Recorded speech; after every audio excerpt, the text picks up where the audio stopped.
एक गांव में रामू नाम का किसान रहता था। उसके पास खेतीबाड़ी का छोटा सा जरिया और दो मजबूत बैल थे, मोती और काली।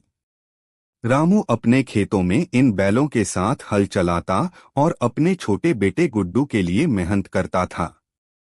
गुड्डू अभी छोटा था, बस 7-8 साल का। वह रोज खेत में बैठकर देखता कि उसके पिता कैसे पसीना बहाकर जमीन को उपजाऊ बनाते हैं। गुड्डू को पिता और दोनों बैलों से बहुत लगाव था, लेकिन किस्मत को कुछ और ही मंजूर था। एक दिन खेत में हल चलाते चलाते रामू अचानक गिर पड़ा। गांव के लोग दौड़े, पर तब तक बहुत देर हो चुकी थी। रामू का देहांत हो गया। गुड्डू अनाथ सा हो गया।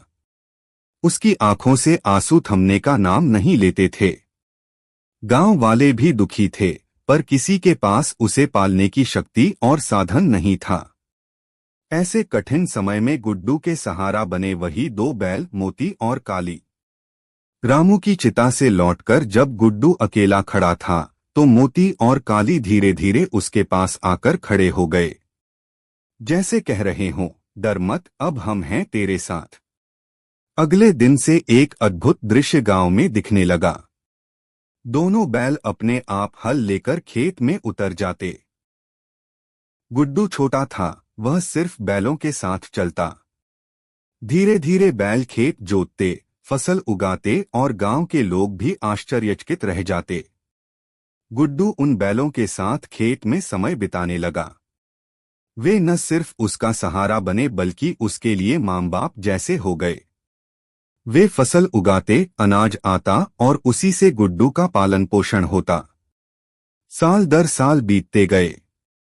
गुड्डू बड़ा होता गया, पढ़ाई भी करता रहा और खेती के काम भी सीखता गया। मोती और काली बूढ़े होते जा रहे थे, पर फिर भी हर दिन गुड्डू को खेत में साथ ले जाते। आखिरकार जब गुड्डू जवान हो गया, तो उसके पास अपना खेत संभालने की ताकत और समझ दोनों आ गई। उसने अपने हाथों से हल पकड़ा और बैलों को सम्मान से साथ जोड़ा। वो